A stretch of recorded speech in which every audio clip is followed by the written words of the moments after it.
అందరికీ నమస్కారం అండి. వర్షాకాలంలోని, చలికాలంలోని ఫ్లూలు, వైరస్‌ల నుంచి ఇమ్యూనిటీ పవర్ పెంచుకుంటానికి హెల్తీగా ఉండే అల్లంతో తయారైన హల్వా తయారీ విధానం చూపిస్తానండి. అల్లంతో హల్వా ఏంటని మొఖం చిట్లించుకోకండి. తింటే ఘాటుగాను, ఔషధ గుణాలతో నిండి ఉంటదనుకుంటారు కానీ అది కాదండి. ఆరోగ్యంగాను మంచి యమ్మీగా ఉండి ఎవరికన్నా సర్వ్ చేసినా కూడా చాలా ఇష్టంగా తింటారు.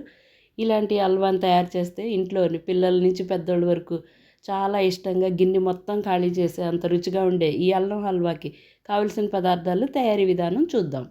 100 గ్రాముల అల్లాన్ని తీసుకుని శుభ్రంగా కడిగి తడి లేని దాన్ని పొట్టు మొత్తం తీసి మిక్సీ జార్లోని చిన్న చిన్న ముక్కలుగా చేసుకుని మెత్తటి పేస్ట్ చేసుకుందాం. ఒకవేళ నలగకపోతే 1 టేబుల్ స్పూన్ నీరు యాడ్ చేయండి.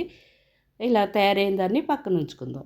స్టవ్ మీద ఒక మందపాటి పాన్ పెట్టుకొని దానిలో 1 లీటరు ఫుల్ ఫ్యాట్ క్రీమ్ పాలు వేసి హై ఫ్లేమ్ మీద బాగా మరిగించుకోవాలి. మీగడ కట్టకుండా కలుపుకుంటూ అంచులు కూడా అంటకుండా ఉండేలాగా చూసుకుంటూ కలుపుకుందాం. ఇలా కలుపుకుంటూ సగం అవుతున్న పాలని ఉంచి మరొక స్టవ్ ఆన్ చేసి దాని మీద ఒక కడాయి పెట్టి 1 టేబుల్ స్పూన్ నెయ్యి వేడైన తర్వాత కట్ చేసి పెట్టుకున్న డ్రై ఫ్రూట్ ముక్కలన్నిటినీ వేసి లైట్ కలర్ వచ్చే వరకు ఫ్రై చేసి పక్కన పెట్టుకుందాం. అదే కడాయిలో మరో 2 టేబుల్ స్పూన్ల నెయ్యి వేడైన తర్వాత 1.5 టేబుల్ స్పూన్లు గోధుమ పిండి వేసి ఫ్లేమ్ని లోలో చేసుకుని లైట్ బ్రౌన్ కలర్ వచ్చే వరకు ఫ్రై చేసుకుందాం. ఇది హల్వా బైండింగ్కి రుచిగా కూడా ఆరోగ్యంగా కూడా ఉంటుందండి. ఇలా తయారైన దాన్ని లైట్ బ్రౌన్ కలర్లోకి మారిన ఈ గోధుమ పిండిని పక్కన ఉంచుకుందామండి. వేడికి ఇంకొంచెం కలర్ మారి ఇంకొద్ది బ్రౌన్ కలర్లోకి వస్తుంది. పాలు ఆల్మోస్ట్ చాలా దగ్గరగా అయిపోయినాయండి.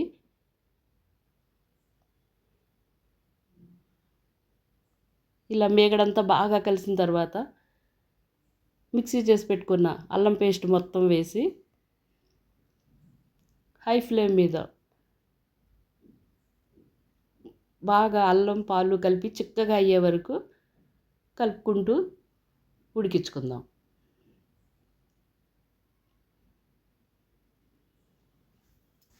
అల్లంలో ఉండే యాంటీ ఇన్ఫ్లమేటరీ గుణాలు కీళ్ళ నొప్పులతో వచ్చే నొప్పిని తగ్గించి కీళ్ళ కదలికలను పెంచుతాయండి. అల్లం రక్తాన్ని పలచన చేస్తుంది. అలానే హార్ట్ సంబంధిత స్ట్రోకులు, వ్యాధులు, కొలెస్ట్రాల్, బీపీలను కూడా తగ్గిస్తుందండి. ఎప్పుడు వంటల్లో మనం కూరలు, స్నాక్స్లోనే వాడే ఈ అల్లాన్ని ఈ స్వీట్గా చేసుకొని తింటే కూడా చాలా బాగుంటుందండి. ఇప్పుడు ఫ్రై చేసి పెట్టుకున్న గోధుమ పిండి కూడా వేసుకుని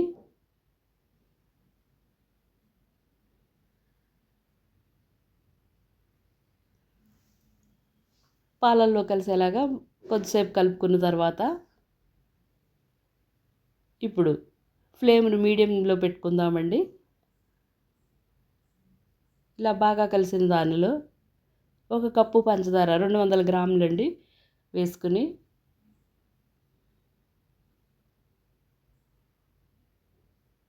అలానే మరొక 2.5 టేబుల్ స్పూన్లు అంటే 1/4 కప్పు నెయ్యి కూడా వేసి మొత్తం 3 బాగా కలిసేలాగా కలుపుకుందాం.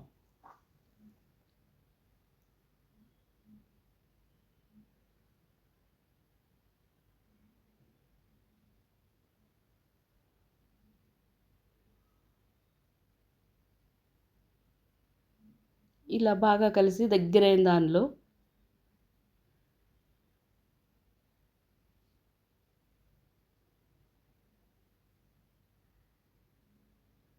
ఒక 2 టేబుల్ స్పూన్లు డెసికేటెడ్ కోకోనట్ పౌడర్ కూడా వేసి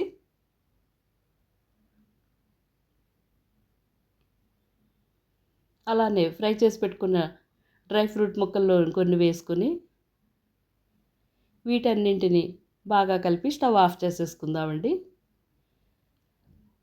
ఆర్టిఫిషియల్ ఎసెన్స్ లేని నేచురల్ ఎసెన్స్తో తయారైన అల్లం హల్వా రెడీ అయిపోయిందండి.